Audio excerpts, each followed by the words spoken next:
Hello and welcome to another episode of the Adrienne Ross Show, where sports and culture connect. The Indiana Fever. Listen, can we be real? The Indiana Fever is head and shoulders above the average WNBA team. The Indiana Fever has figured out that you must, it is essential and it's powerful when you embrace greatness.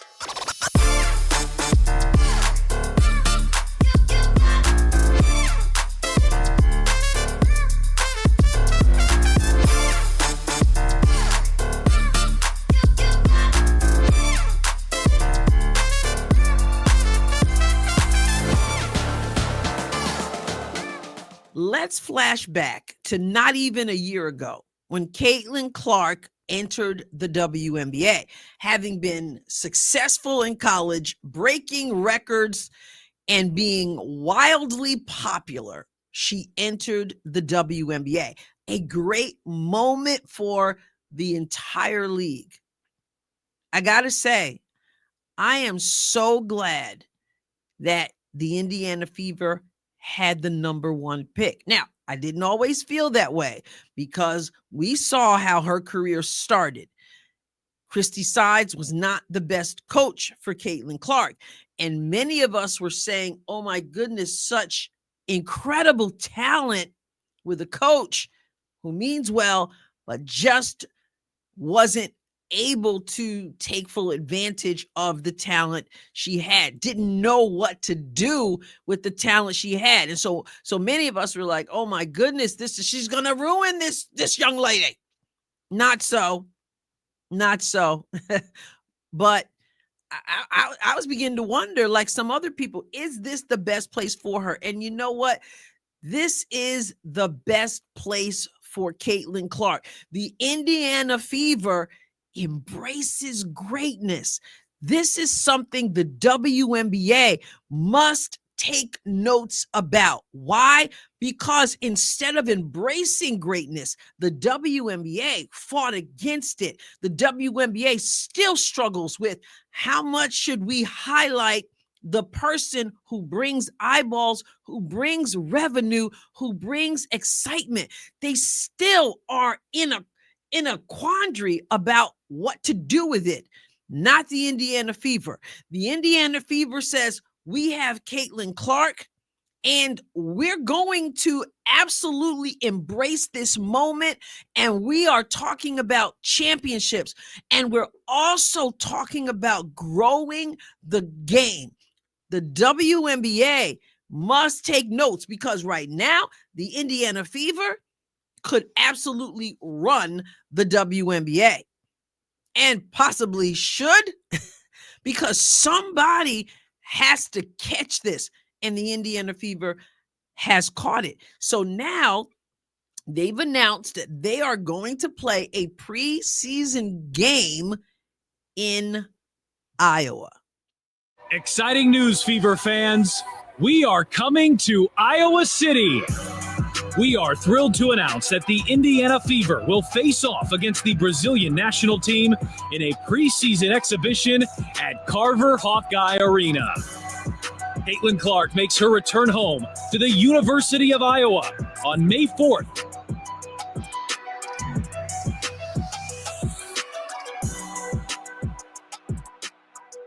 This is what embracing greatness looks like.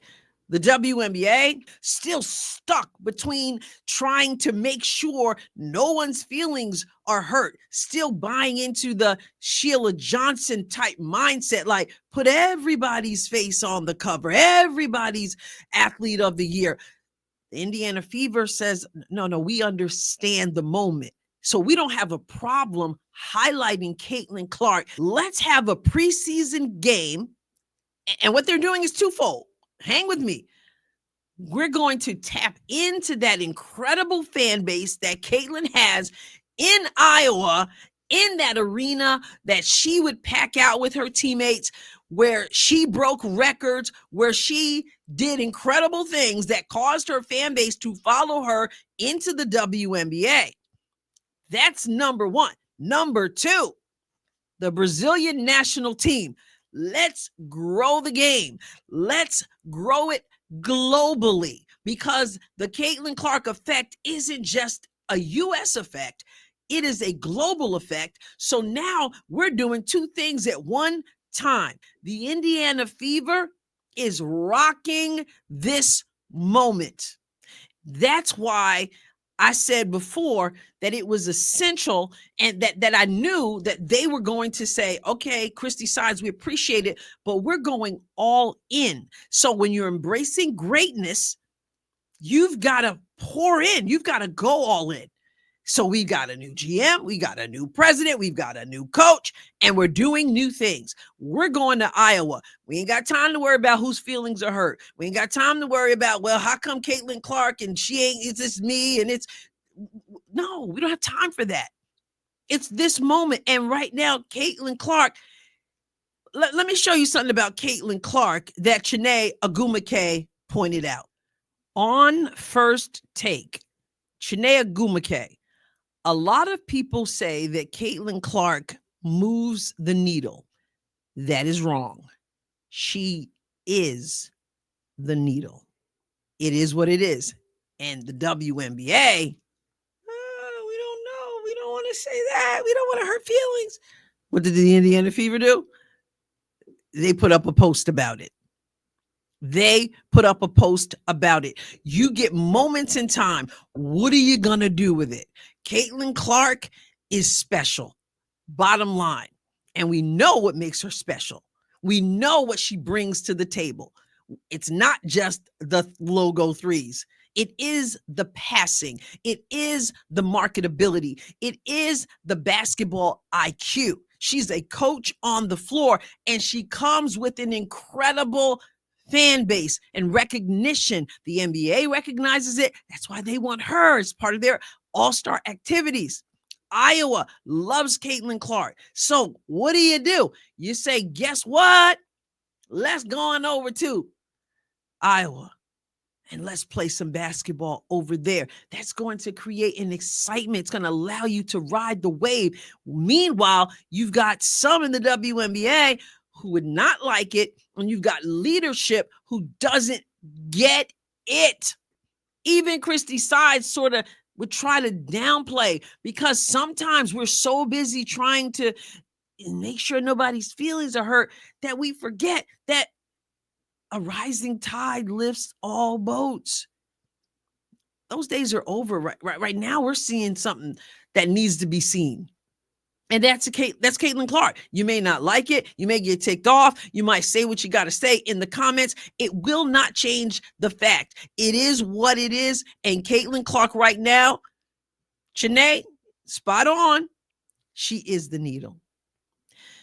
I quoted this poem back when Caitlin was, I think she was just about to enter the WNBA, and all the stuff started. I'm looking to be excited about it, thinking everybody's going to be excited about it. And all the Hades went flying, broke loose. And I pointed out something on social media. It might have been right after she entered the WNBA. I don't know. It was after it was clear that she wasn't going to get the embrace that greatness should get, especially humble greatness, especially someone who presents herself as she does before the media and with the fans, etc. And it's the poem you probably have heard. It starts with, our deepest fear is not that we are inadequate. And I posted this because I'm like, yeah, Caitlin Clark, you take these words to heart. Some of you saw it on the movie Akeelah and the Bee, a part of it, and Coach Carter. I'm going to share that poem right now. I'm going to read that poem because it absolutely relates to what I'm talking about in terms of embracing greatness, which Indiana does and the WNBA must do better at. This is a poem written by Marianne Williamson. You may remember her. She ran for president. I think it's the last election cycle. She ran for president this election cycle too. Our deepest fear. Our deepest fear is not that we are inadequate. Our deepest fear is that we are powerful beyond measure. It is our light, not our darkness, that most frightens us. We ask ourselves, who am I to be brilliant, gorgeous, talented, fabulous? Actually, who are you not to be? You are a child of God. Your playing small does not serve the world. There's nothing enlightened about shrinking so that other people won't feel insecure around you. We are all meant to shine as children do. We are born to make manifest the glory of God that is within us. It's not just in some of us, it's in everyone. And as we let our own light shine, we unconsciously give other people permission to do the same. As we are liberated from our own fear, our presence automatically liberates others. I love that poem because it's the truth. We're all meant to shine. So there's no reason why Caitlin Clark should shrink, should play small, should acknowledge nonsense that they want her to acknowledge. When you are liberated from your own fear and you allow that greatness out, or as Indiana Fever's case, you showcase that, your presence automatically liberates others. You unconsciously, as you're doing you, humbly acknowledging and making full use of what God has put within you, you unconsciously give other people permission to do the same. The rising tide lifts all boats. It's a beautiful poem. It's the truth. The Indiana Fever gets it, and the rest of us enjoy it. The WNBA really has to learn from the example that we get from the Indiana Fever. What are your thoughts? Put them respectfully in the comments. Subscribe to the channel. Don't forget to hit the like button also. I will catch you next time, God willing. God bless you abundantly.